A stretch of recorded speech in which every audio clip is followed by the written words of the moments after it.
Hey guys, it's Sean. Just headed up to my hunting camp, Bighorn Hunting Camp. It's up in the Adirondacks. We got a good lease up here, about 2,300 acres. The paper company. Camp's been up here forever. See what happens. Maybe give you a little tour of the Bighorn Club here later on. And yeah, wish us luck. Bye.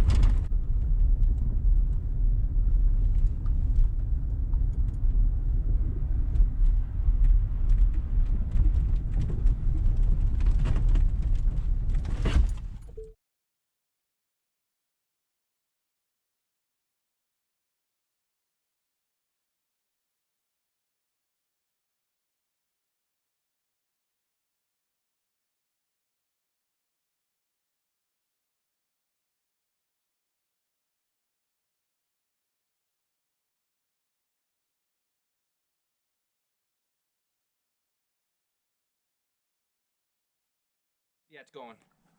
Real nice now. I can pull clips off of it easy. I think you're doing pretty good here. Hey guys, Sean here. Just wanted to give you guys a little tour of our camp up in Chateauguay Lake, New York. It's in the Adirondack Mountains. We hold 25 members. We're a little shy right now. We're sitting at 19. Got about 2,300 acres of hunting land. It's big woods hunting, and it's a lot of fun here at camp. I want to give you guys a little tour and show you what it looks like. I was fortunate this morning to shoot a nice 8-point buck, 185 pounds dressed out. So yeah, gonna give you guys a tour and a little walkthrough and just put it up for fun, you know, nothing crazy going on here. All right, here we go. Here she is. I'll give you a little close-up of my deer.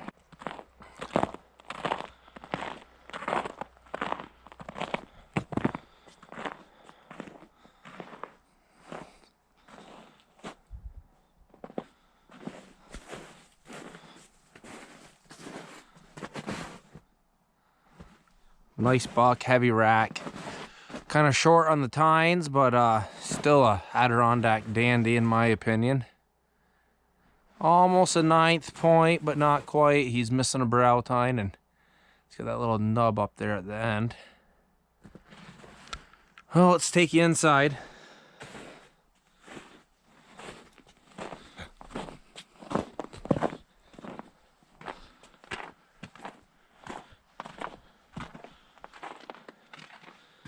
Yeah, sitting right at 32 degrees. Here we got our little porch. Soda, beer cooler. Just a little bit of everything here.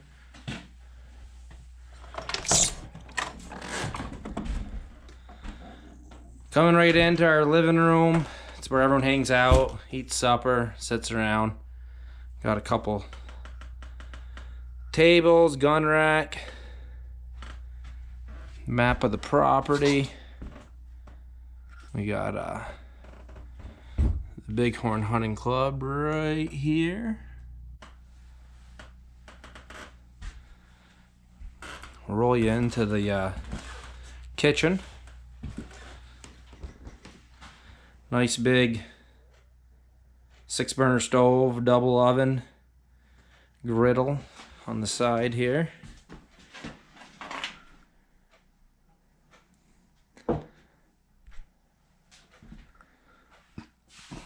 I shot my buck this morning, so I got stuck with cook duty tonight. Got a pork tenderloin marinating, getting ready to go in the oven.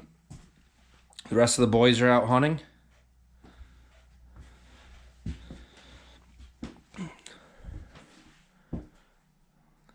Kitchen sink, cabinets, hot water tank. We got a hand pump well and a external pump. It's pretty handy. Gas fridge. We're pretty comfortable here at the Bighorn. Back into the dining room. Got wood stove number 1. Got our drying rack, rifle rack, card table, couple old racks from back in the day.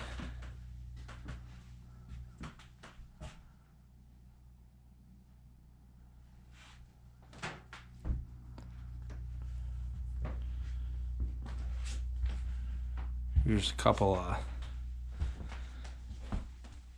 nice bucks that we shot up here over the years. One of our members killed this guy right here. Dressed out 242 pounds, I believe it was. That was back in the 90s.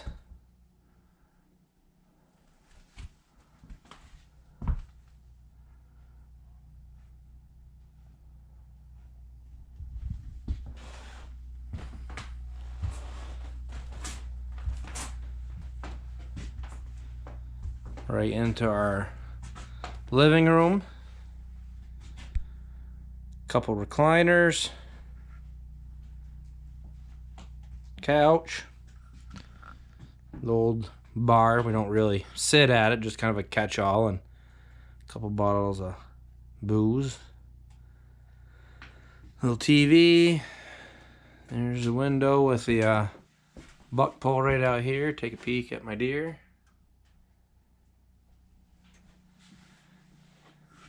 Wood stove number 2. Old fireplace, we got it covered up, keep a little bit of the draft out. Out the back, we got a woodshed.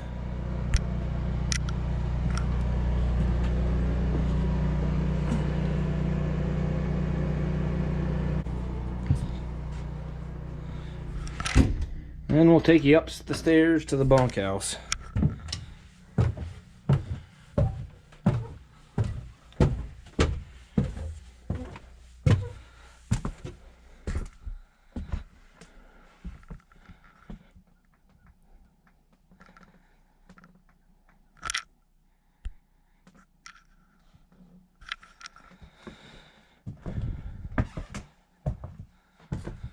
Had one of our boards fall off the other night. We gotta do a little repair work tomorrow morning.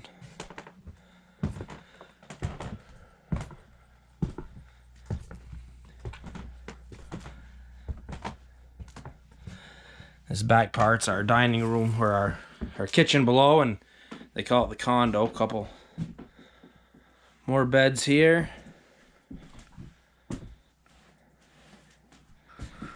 Little fire escape door here.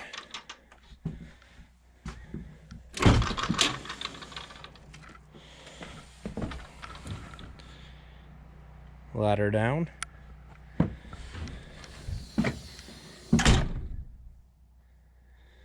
And that is pretty much all she wrote. Hey guys, I just wanted to give you a little history of the Bighorn Hunting Club. I got this paper here. It was written by Joe Varon. He's our former president of the club, and he's still a member. He's 82, 83 years old right now, and he still gets up here fairly often and visits and everything, but he kind of handed down some of the responsibility to some of us younger guys here. So he wrote this up in, looks like April 13th, 1999. Little history of the Bighorn Club. In 1966, a group of people received a lease from Sherman Willett, i.e. Sheridan Associates of Keysville, New York, for lot numbers 71, 72, 82, and 83. A few years later, this parcel and others were purchased by Domtart Inc. of Cornwall, Ontario. The first camp was built with lumber salvage from a barn in the Shazy area. Also a contractor storage building that was donated by OGS. This building, as told to me by a few old-timers, was used for 2 hunting seasons before it burned to the ground. Records show that in August 1966, the Bighorn Club became incorporated. The lease was approximately $665 per year. Side note, as of 2019, we are at over $10,000 a year. During the fall of the following year, 1967, a new camp was built. The present dining room was also the kitchen, and the present living room was the bunk room. In 1971, the present bunk room was built. In 1981, a new kitchen with a flat roof was added. The roof caved in from the weight of the snow during the severe winter in 1982. The roof was rebuilt over the main camp and continued over the kitchen. The area over the kitchen is now called the condo. I'm told by the old-timers the original bylaws and camp rules were partnered after those of Happy 25 Hunting Club, which was limited to 20 members. One old-timer told me there were over 25 members before the fire, but some were honorary members because of their help and donation.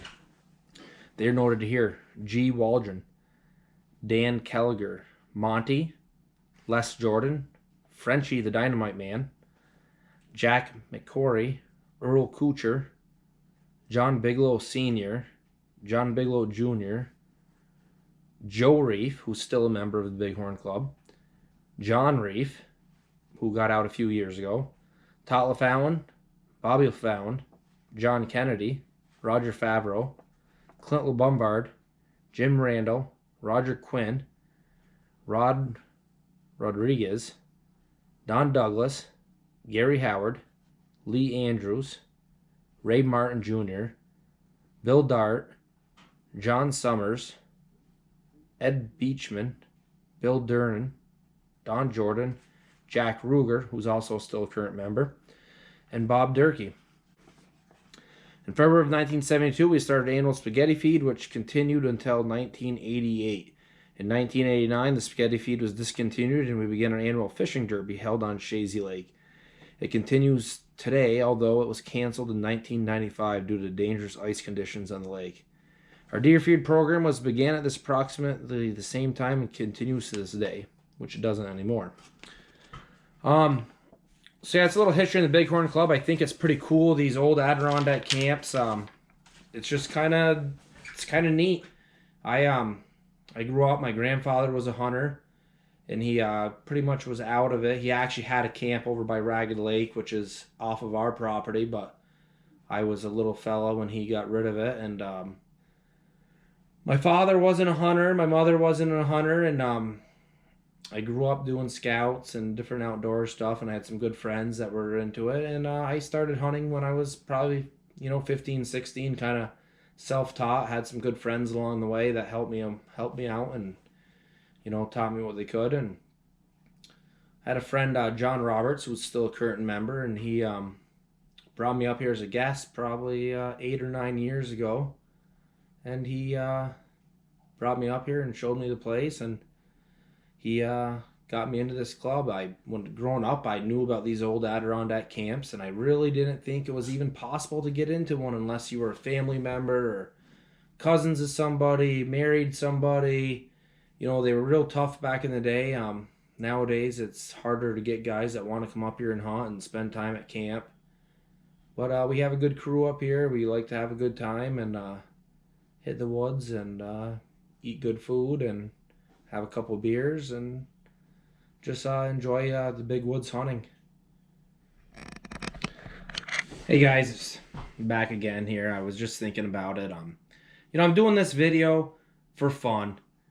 I just think it's interesting, these old camps. They've been up here. There's a lot of history. There's a lot of different neat stuff. And I've got a kick out of seeing some of these other videos on YouTube showing these old hunting camps. And we got some other cool camps around us. It's all paper company land around here. And there's some private land. Some guys own their camps. Some guys lease their camps. But regardless, there's a lot of old history. All the camps are a little bit different. A little differently built, different sizes, and if anybody actually gets a kick out of this, I don't know if anybody will find it interesting or not, but I do. And if there is interest, maybe this year, probably not, maybe next year, get to some of these other camps and do some little video tours and show you what they look like, and maybe catch a little bit of history about their clubs. If anybody does find that interesting, put a little comment below and let me know.